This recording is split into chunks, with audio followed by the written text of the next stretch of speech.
and up for sale today, I've got a lovely Landy. This is a 1994 ex-military Land Rover Defender 110 300 TDI.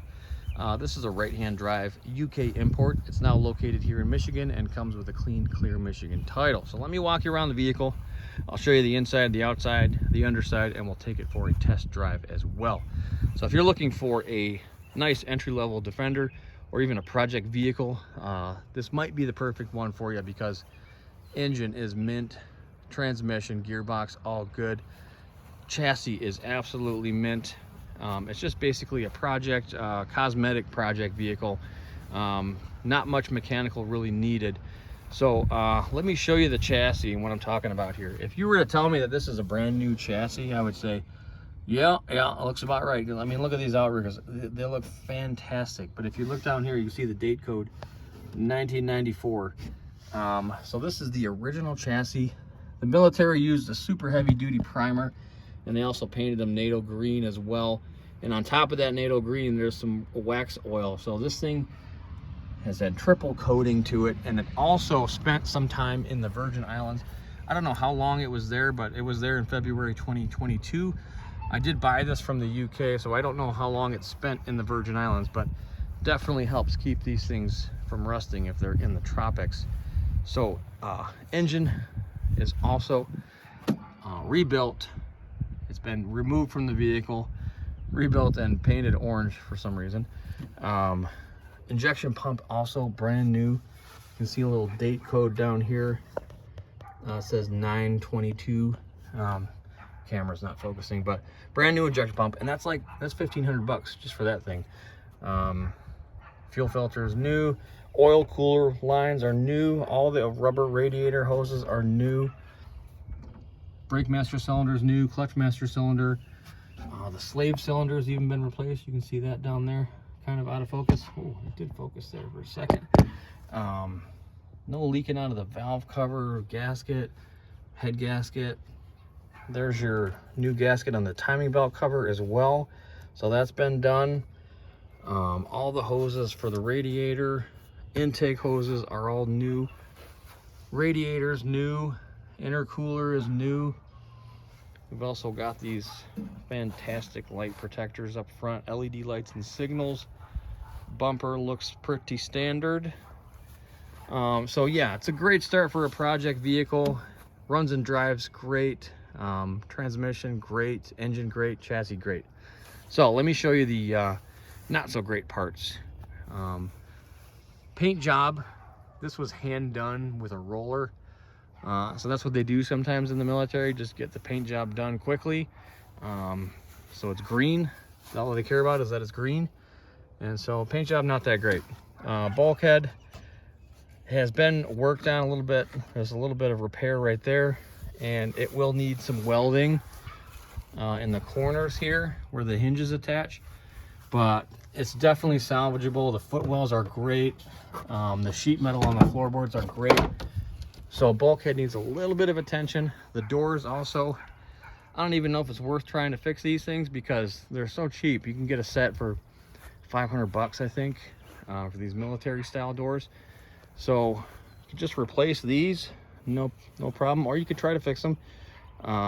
So paint job, doors, bulkhead. Rear cross member though, all right, the Achilles heel of the Defender. This is a little crusty.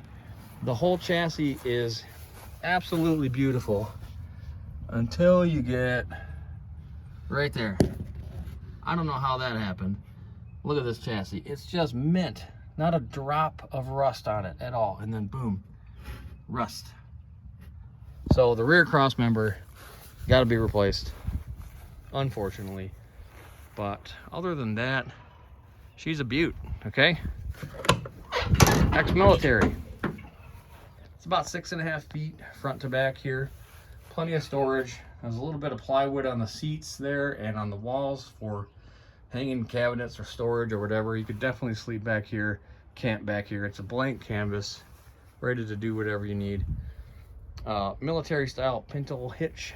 The rear door, again, these rear doors are super cheap. I don't know if it's worth trying to fix it or not, but it's not in that bad of a shape. This could just be scraped and painted, but the glass is missing. This is plexiglass, so could use a new rear door as well. Moving along here. Tires. Rear tires are great. Those are Insta Turbo. They look a lot like BF Goodrich all-terrains. They do have 16-inch Wolf wheels, which is traditional for the military style vehicles. Up front, the tires are horrible. These are like school bus type tires. They got to go immediately. But again, 16-inch Wolf wheels, great wheels for off-roading, super durable. In the interior here, typical military style bench or whatever, vinyl covered seats. Center cubby box here, cups, R380 5-speed manual transmission. There is your light controls. We do have 263,000 kilometers, which is roughly 157,000 miles. I just did that math in my head right off the top. So not too many miles on the body actually, but the engine, again, brand new rebuilt motor. There's your glow plug light. She fires up, runs like a champ.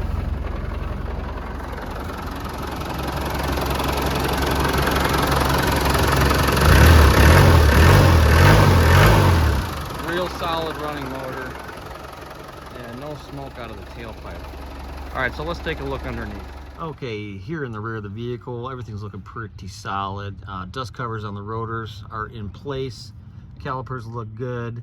Brake lines look good. These are factory brake lines. They're not homemade bent brake lines.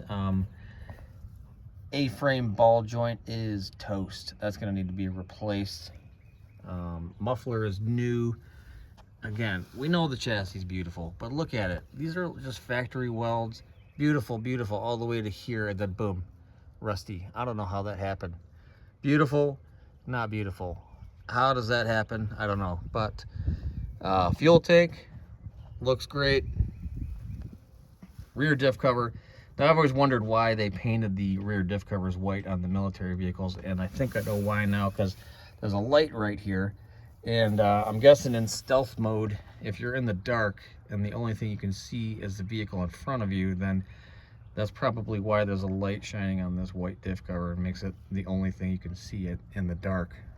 Anyways, that's what I think. Springs are new. Shocks, they look new, but the bushings are a little crusty. So shocks might not be as new as they look. But again, chassis rails, great shape. And tires, pretty decent as well. And here we are on the driver's side. There's the rear axle, looking nice and clean. No leaks out of there. Drive shaft looks good. There's the rear control arm bushings, looking solid. Center outrigger, fantastic shape. There's the bottom of the chassis. Fantastic as well. There's the front outriggers. Just great shape. And there's the bottom of the motor, super clean. Center cross member, gearbox, muffler, all good. And the passenger side now, same deal. Center outrigger, great shape. Battery box, great shape. Front outrigger, great shape. Here's another look at the gearbox, transfer case, super solid. All right, and lastly up front here, dust covers also in place on the front rotors. Swivel seals look decent, not leaking. Now the drop arm ball joint, that is definitely toast, and is probably the reason why the steering's a little bit sloppy. So that'll need to be replaced. Bottom of the motor looks pretty decent. There's a new oil filter there. Steering dampener looks good. Ball joints on the tie rod ends look good. Shocks and springs. I think the shocks and springs are pretty decent as well. Just a couple little parts up here, drop arm, ball joint, and we'll be good to go up front. All right, so let's take it for a spin. I'll show you the gear changes, the braking and the steering and all that stuff. So right off the bat, I noticed there's a bit of an exhaust rattle, and that is due to the rear cross member has a mounting point for the muffler, so it's a little bit rattly back there. And pretty much zero sound deadening material in here, so a little bit loud. But we're in third gear now, so I'm going to floor it. Absolutely great acceleration. Going uphill in fourth gear. The alignment's pretty straight.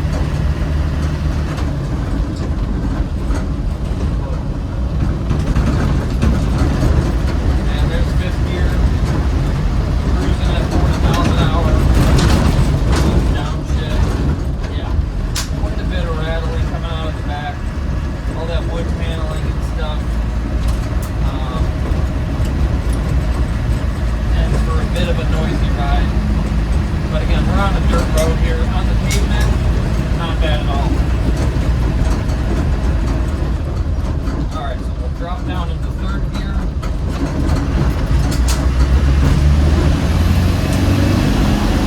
Yeah, really good acceleration. Runs fantastic. There's fifth gear, 45 miles an hour. And it comes to a stop up here. Alright. Brakes are nice and smooth. Behind me, we'll throw it into reverse now.